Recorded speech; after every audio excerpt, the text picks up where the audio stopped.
We're now shifting gears to talk about genomics of esophageal and gastric cancer. And the first talk of the series will be from Nikki Schultz. Dr. Schultz has been instrumental in the Cancer Genome Atlas projects across GI tumors, and recently has really helped spearhead some of the genomic analysis of MSK-IMPACT in gastric and esophageal cancer.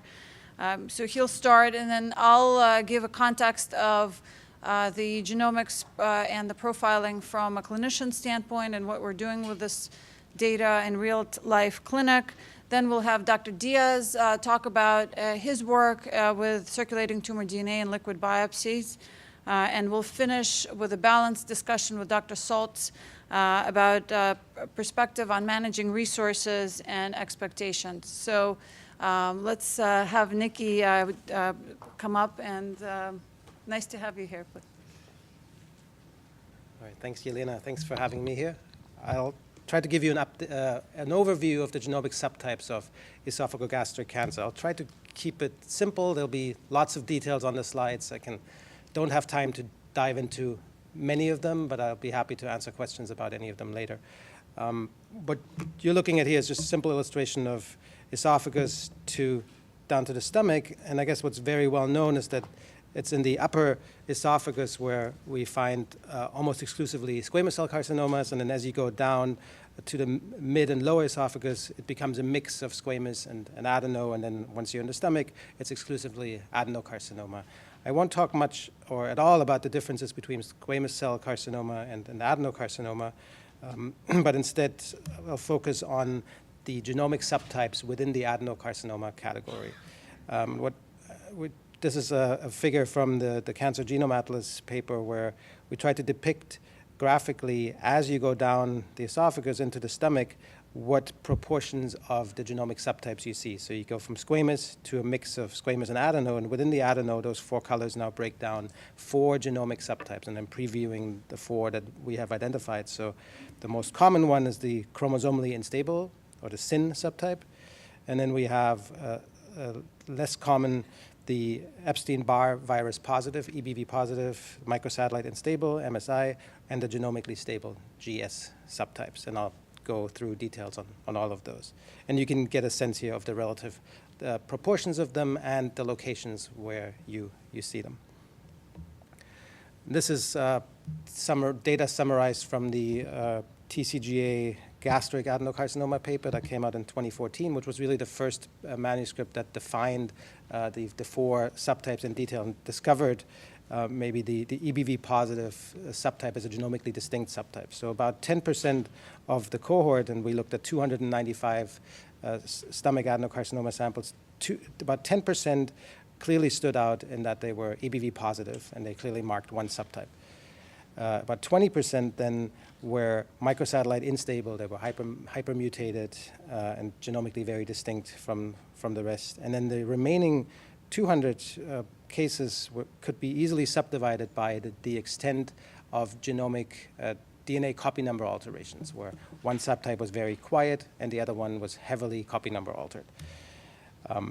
This is now a detailed view into the 4 subtypes. So again, the first subtype, 10%, is the EBV subtype, and that's really characterized by PIK3CA mutations. So almost all of the cases here, the cases are shown in columns from left to right.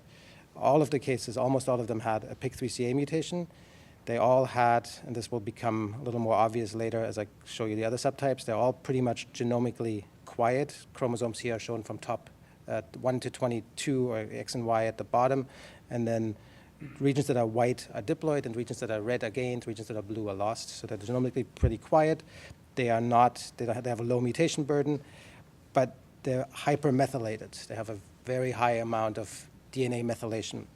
And maybe as a consequence of that, in all but one of the cases found, the gene CDKN2A is epigenetically silenced. The MSI subtype, by contrast, is also characterized by a hypermethylation, not quite as much though. It's less than the EBV subtype. As a consequence, the gene MLH1 is commonly silenced, which then leads to microsatellite instability and hypermutation.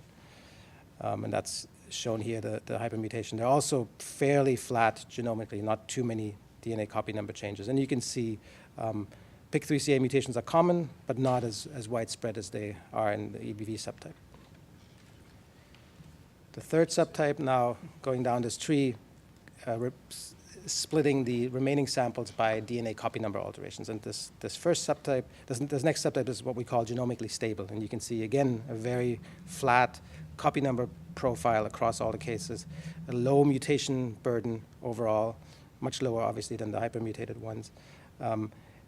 Many of the cases are of the diffuse type histology, but then very little else that is going on in them. TP53 mutations are rare. And then the last subtype, and you can now clearly see the difference here in genomic changes. So their DNA is heavily rearranged, lots of amplifications and losses, and almost universal TP53 mutation, and but no other really striking features other than the ones that I'll show you in a little bit. What the EBV subtype that we identified really stood out in one aspect, and that was the fact that it was very heavily hypermethylated. What you're looking at here is a look at different cancer types that were analyzed by the Cancer Genome Atlas over time. And on the y-axis, you see the percent of promoters found in those tumor types that had evidence for hypermethylation. Each dot is a tumor type, and you can see the EBV positive gastric subtype stood out in that almost 20% of promoters in the genomes, on average, were hypermethylated or potentially silenced. And the next highest ones are what we previously thought were the most hypermethylated cancer types, the colorectal or gastric CIMP high or MSI positive tumors that are about 10 to 12% of promoters hypermethylated. So the gastric EBV subtype really stands out as very unique across any cancer types that we looked at. This is a closer look at the receptor tyrosine kinase RAS and PI3K pathways in the different subtypes. So from left to right, you have the 4 subtypes, and each column is a tumor sample. The most frequently altered genes in these cancers are shown from top to bottom. You can see the overall frequency of alterations next to the genes, and then the little glyphs indicate the types of alterations that we found, where red bars, and you can look over here at the chromosomally unstable subtype, the red bars indicate high-level focal amplifications, while the small squares indicate mutations, and we distinguish between truncating mutations that are black, which you commonly see in genes like PTEN down here, missense mutations, which are green, and we distinguish between known driver mutations, which are dark green, and then variants of unknown significance, which are potentially passenger events in light green. And you can nicely see the MSI subtype is characterized by mutations in these genes, including mutations in EGFR, ERB2, ERB3, many of these known receptor tyrosine kinases, frequent KRAS or NRAS mutations, and then very frequent PIK3CA mutations. By contrast, if you look at closer into the CIN subtype, you see fewer mutations, but what you see is a very striking pattern of focal amplifications in receptor tyrosine kinase genes, including obviously the ERB2 gene, which encodes for HER2, which is amplified in about 20% of gastric cancer and probably 30 or 40% of this subtype, but also focal amplifications of other potentially targetable kinases, including EGFR, ERB3, MET, and then as opposed to common KRAS or NRAS mutations, we actually see amplifications of those genes. So that was all data from the Cancer Genome Atlas, which is mostly primary disease, less aggressive. What we obviously profile here in-house is more aggressive disease, and what we use is an assay called MSK-IMPACT. Mike Berger will speak later about the assay in depth, so I won't take too much time talking about it, but maybe the most important thing, it's a matched tumor normal assay that allows us to look at mutations and copy number changes in 468 genes. The coverage when we sequence is very deep, which means we can identify mutations in samples that aren't very pure, and we can also identify subclonal mutations. And we get sequence mutations, copy number gains and losses, both at the gene and at the arm level, and that'll become important in a second. But we also get select rearrangements and gene fusions in some genes. We recently published a paper on this where we analyzed 305 patients from the internal MSK-IMPACT cohort. And as a first step in that manuscript, we compared our internal cohort to that of the TCGA. And on the left here, you see the TCGA subtypes, CIN, genomically stable, EBV, and MSI. And on the right, I'm trying to show you the relative proportions found in our own internal cohort. And what's the very first striking thing was that the MSI subtype, we only found 10 samples, so 3%. So it's less common among our more aggressive cohort than in the primary tumors that were profiled by the TCGA. There was only, and this shows you that the MSK-IMPACT assay allows you to not only detect the number of mutations, but also it allows you to compute a score for microsatellite instability. So, and you can see, at least within the gastric cohort, tumors with a high mutation burden on the y-axis also had very high MSI scores, which are shown on the x-axis. We only had a single EBV positive case. There might be more, but we didn't systematically test for that. That's a limitation of impact currently, but may be added in the future. So we can't say too much about the comparison here. And then the remaining samples, we could split between the genomically stable and the chromosomally unstable. And one nice feature of MSK-IMPACT that people often overlook is that despite the fact that we only sequence 468 genes, we can actually infer genome-wide copy number patterns. And this is impact data. And if I showed the TCGA data next to it, it would look very similar, where you can see the chromosomally unstable subtype has a lot of copy number changes, including frequent deletions of 1p, gains on 1 here in this region, deletions of 4, 8p is usually lost, 8q is gained, and so forth. And the genomically stable subtype here, by contrast, has far fewer alterations in the copy number. So we can actually use the MSK-IMPACT assay to infer genomically stable tumors, and they correlate fairly well with the diffuse subtype, which is shown here in yellow, but not always. So in summary, the four or five subtypes here that we have in esophagus and stomach are squamous cell carcinoma, which I didn't talk about, but they're usually characterized by cyclin D1 amplifications. TP63 is SOX2 amplifications, and then deletions of KDM6A and other chromatin modifiers. Then within the adenocarcinoma, the four subtypes are CIN, where we have frequent amplifications of ERB2 and other RTKs, P53 mutations, EBV, which is characterized by hypermethylation, PIK3CA mutations, and I didn't mention this, possibly, which might sensitize them to immunotherapy, PDL1 or 2 overexpression. And then the MSI subtype is hypermutated, also hypermethylated, and is characterized by frequent MLH1 silencing. And then the last subtype were the diffuse histology-enriched genomically stable subtype, where you see, I didn't talk about these either, CDH1 mutations. Some of them can be germline. You can see RhoA mutations and a couple of rare fusions. And to summarize, to finish all of this, I wanted to highlight two tools that we have been building over the years, starting with the early TCGA work and now transitioning into our clinical sequencing efforts. And the first one is a database that we've developed called OncoKB, which attempts to catalog the effects of mutations. So the common problem is you sequence a tumor sample, especially a hypermutated tumor sample, and you see lots of mutations. How do you know which mutations are the drivers, which ones are the passengers, and among the drivers, which ones are potentially actionable, targetable? And that's exactly what OncoKB tries to address. I don't have too much time to get into it. Almost all of the information is available online freely at onkokb.org. And you can see we have now characterized over 500 genes, 4,100 alterations. In those genes are classified as mostly as drivers. Some of them are classified as unknown or true passengers. And we have annotations for drug sensitivities for 77 different drugs and 56 different tumor types. And just to give you an idea of how we categorize drug sensitivities, we have a level of evidence system where we distinguish between level 1, which is a standard therapeutic implication. So in gastric cancer, it's actually HER2 amplification is an FDA-approved biomarker for HER2 inhibitors. Level 2A is slightly below that, maybe not quite FDA recognized, but the standard of care, for example, ALK fusions in inflammatory myofibroblastic tumors.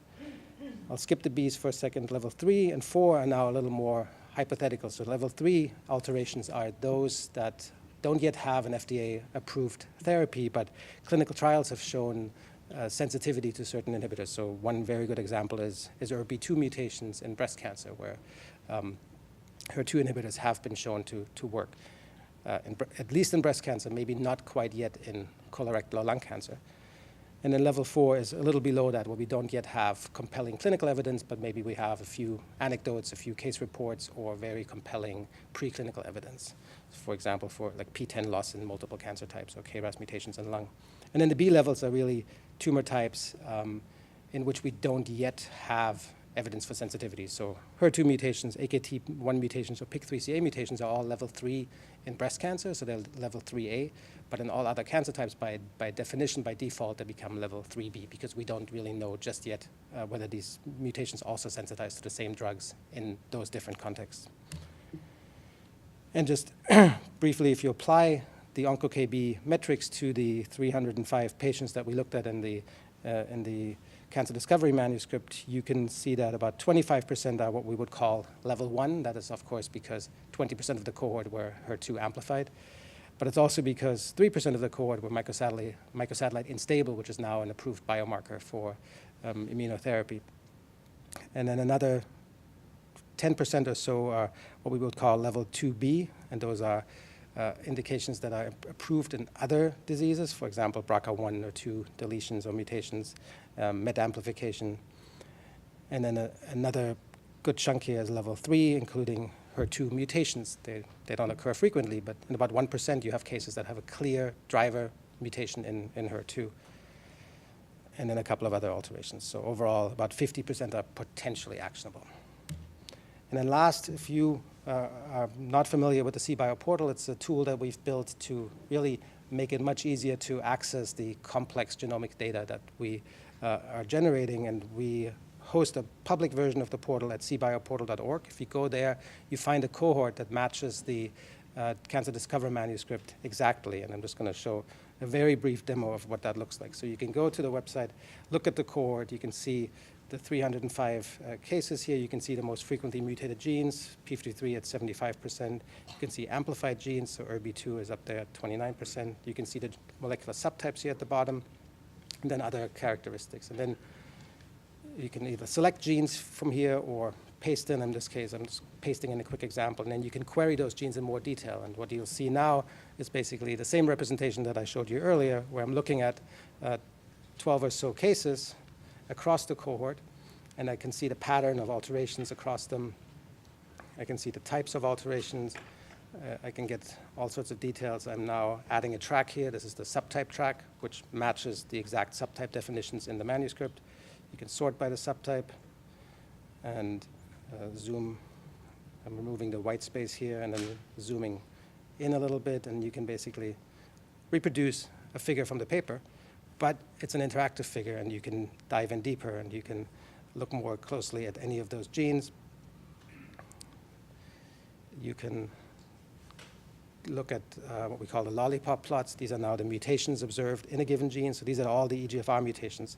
We only have 3 EGFR mutant cases, but one of them has a known driver. And what I'm hovering over here is now information about that mutation, including annotations from the OncoKB database, which tells you that this mutation is a known driver and may be sensitizing. And this is ERB2, where the majority of mutations that we see are known drivers. And you can see the little blue bullseye icon here, which is OncoKB.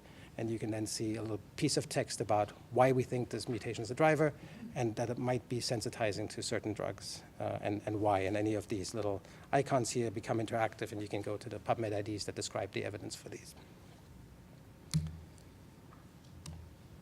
All right, now that was what I wanted to show. I hope it was a useful overview of the subtypes, and I want to acknowledge work done by Francisco Sanchez-Vega, who's really helped drive the MSK-IMPACT analysis, but also has contributed to many of the TCGA manuscripts. And Debyani Chakravarti is the driving force behind the OncoKB effort.